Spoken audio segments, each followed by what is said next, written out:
Jade Sullivan stared at her reflection in the antique mirror, her fingers trembling as she adjusted the pearl necklace that felt more like a chain around her neck. The ivory silk dress hugged her petite frame perfectly, a masterpiece of craftsmanship that should have made any bride feel beautiful. Instead, she felt like she was wearing a costume for a role she never auditioned for. At 25, Jade had always imagined walking down the aisle toward someone who made her heart race with joy, not dread. As a pediatric nurse at Phoenix Children's Hospital, she had dedicated her life to healing others and caring for those who needed her most. Today, she was about to become Mrs. Victor Blackwood. Married to a man she had met exactly 3 times, the door to the bridal suite opened, and her mother, Catherine Sullivan, entered with tears already streaming down her weathered face. Behind her stood Jade's younger brother Tommy, now 16 and looking healthier than he had in months,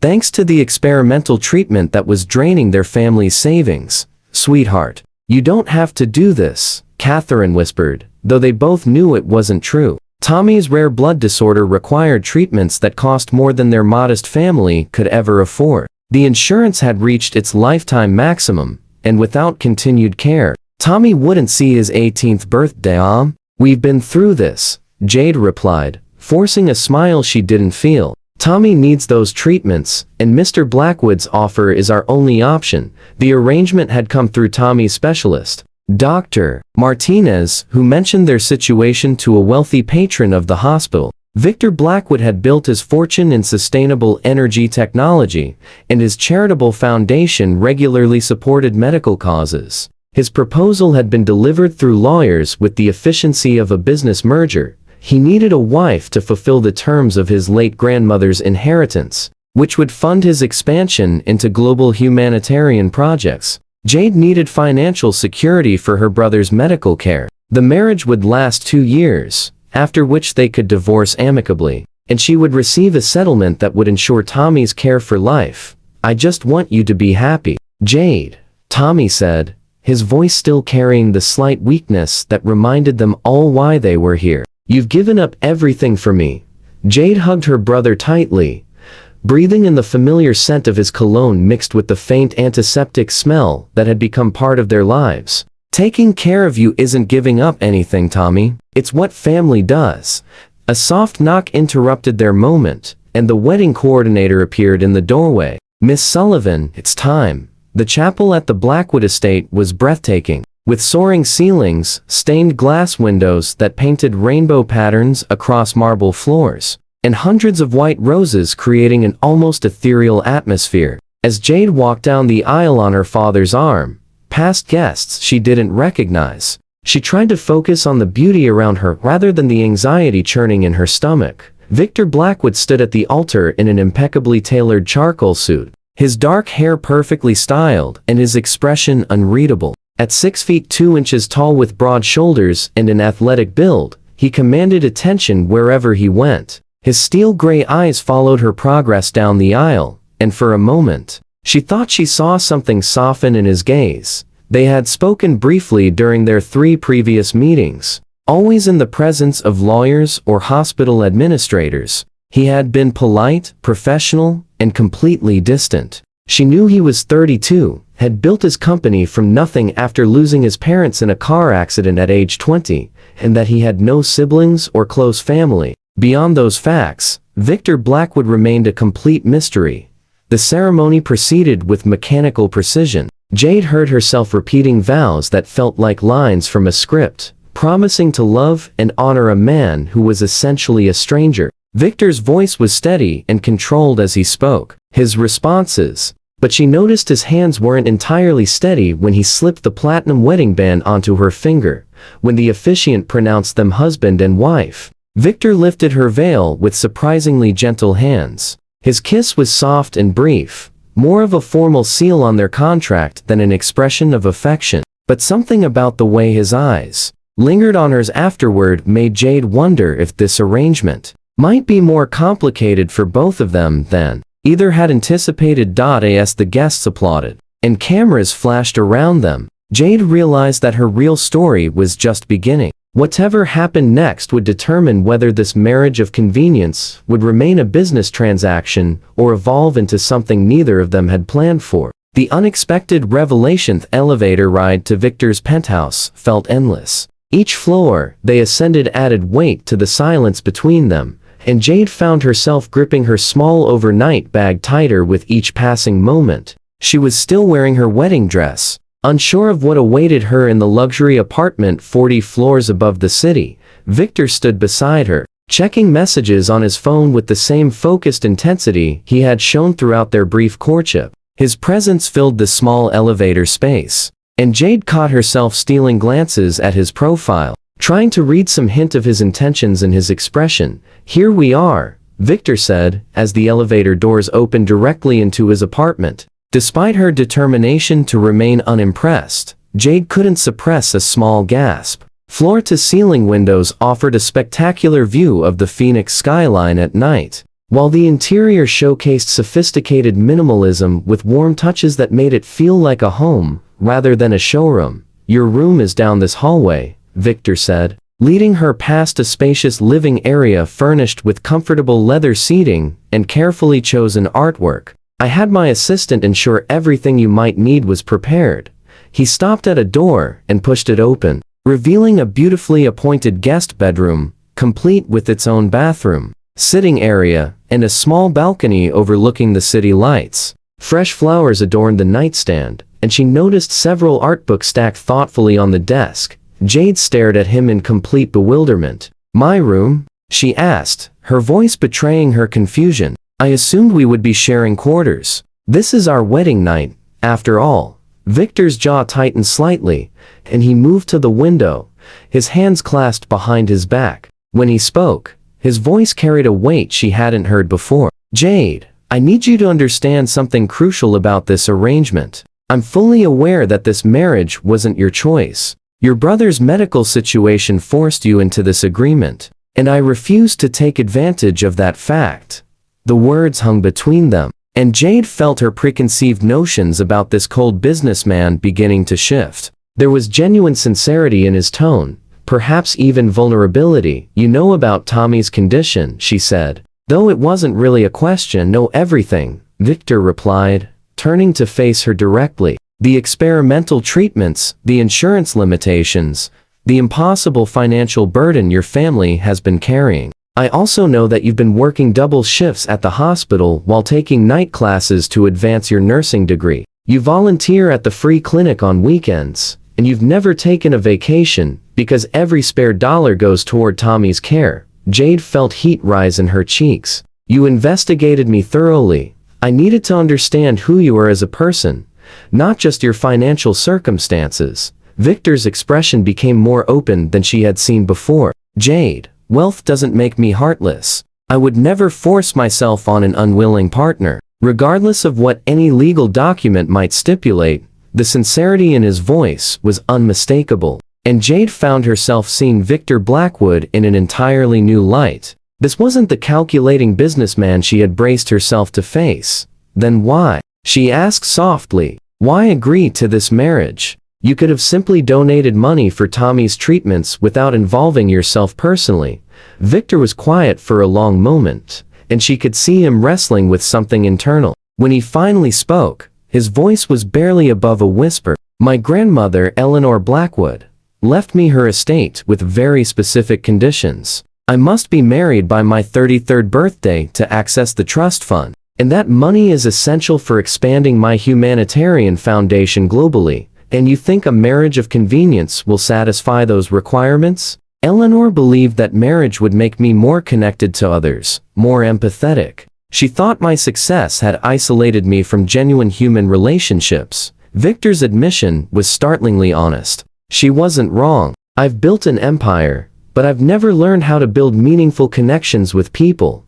Jade sank into the plush chair by the window, her elaborate dress pulling around her. "I was terrified," she admitted, looking up at him. "I spent weeks dreading this moment, imagining scenarios where you would treat me as property you had purchased." "Never." Victor's voice was firm, almost fierce. "If we ever become intimate, it will be because we both genuinely want it, Not because a contract exists between us. You have my word on that. The relief Jade felt was overwhelming. She had spent countless sleepless nights worrying about this moment, and instead of finding herself trapped with a demanding stranger, she had discovered a man showing her unexpected respect and consideration. What happens now? She asked. Now we learn about each other. We discover how to be partners, maybe even friends. There's no timeline, no pressure. Victor's expression softened further. Would you like some tea? I could change out of this formal wear, and we could talk like normal people instead of contract participants. For the first time since the engagement had been announced, Jade smiled genuinely. I would like that very much. 20 minutes later, they sat in Victor's modern kitchen, both transformed from their wedding finery into comfortable clothes. Victor wore dark jeans and a soft navy sweater that made him look younger and more approachable, while Jade had changed into leggings and an oversized cardigan, her hair freed from its elaborate wedding style. As they talked through the night about their childhoods, dreams, fears, and hopes, Jade discovered that Victor Blackwood was nothing like the reserved businessman portrayed in financial magazines. He was thoughtful, surprisingly humorous when he relaxed, and deeply committed to using his resources to help others. As dawn broke over the Phoenix skyline, painting the sky in shades of pink and gold, Jade realized something unexpected was happening. The fear and dread she had carried for months was slowly being replaced by curiosity and, surprisingly, hope. Love beyond contracts. 3 months after their wedding, Jade woke to the rich aroma of fresh coffee and the sound of someone moving quietly in the kitchen. This had become a cherished morning routine. Victor was naturally an early riser who often prepared breakfast before heading to his downtown office. But finding him at the stove wearing an apron over his business shirt, with classical music playing softly in the background, still made her heart flutter. Good morning, Mrs. Blackwood, he said, with a smile that had grown increasingly warm over the weeks. The formal address had evolved into an affectionate inside joke rather than a reminder of their contractual arrangement. Good morning yourself, Jade replied, padding into the kitchen in her pajamas and robe. What's all this? She gestured to the elaborate breakfast spread he was preparing. Fresh fruit arranged artistically, fluffy pancakes, scrambled eggs with herbs from the small garden they had started together on the balcony, and a small bouquet of sunflowers in a ceramic vase. It's our 3-month anniversary, Victor said, his tone casual, but his eyes serious. I thought we should celebrate surviving this long without completely annoying each other. Jade laughed, a sound that had become much more frequent in their shared home. Their marriage had evolved in ways neither had anticipated. What had begun as polite coexistence had gradually transformed into genuine companionship, then friendship, and recently into something that felt remarkably like love. Though neither had dared name it yet. I have something for you, Victor said, producing a small wrapped package from behind the coffee maker. Inside was a delicate silver stethoscope engraved with her initials, clearly custom-made, and far more elegant than the standard equipment she used at the hospital. Victor, this is too expensive, she protested, though she was already imagining how perfect it would be for her work with pediatric patients. It's an investment in your calling, he replied. I've been thinking about what you mentioned regarding the pediatric unit needing better equipment. I'd like to help make that happen, if you'll allow me. Over the past 3 months, Victor had become her strongest supporter and advocate. He had quietly donated new equipment to her hospital unit, had helped establish a fund for families struggling with medical bills, and had even started volunteering at the free clinic where she worked weekends. Why are you so good to me? Jade asked, her voice thick with emotion. Victor set down his coffee cup and looked at her with an expression that made her breath catch. Because you deserve goodness. Because you've brought warmth into a life that was all business and no heart. Because, he paused, seeming to gather courage. Because I'm falling in love with you. The words transformed everything between them. Jade felt tears spring to her eyes as she looked into Victor's face and saw truth there, along with vulnerability and hope. Somewhere between late-night conversations about their dreams and shared laughter over cooking experiments, Between his patient support of her career and her gentle teasing about his workaholic tendencies, love had bloomed where only a contract had existed before. "Victor," she whispered, her voice trembling. "I know this changes everything," he said quickly. "I know you didn't sign up for this when you agreed to marry me. If you need time, or if you can't return these feelings, I understand completely. We can continue as we have been, as friends and partners, and I'll never pressure you or make you uncomfortable."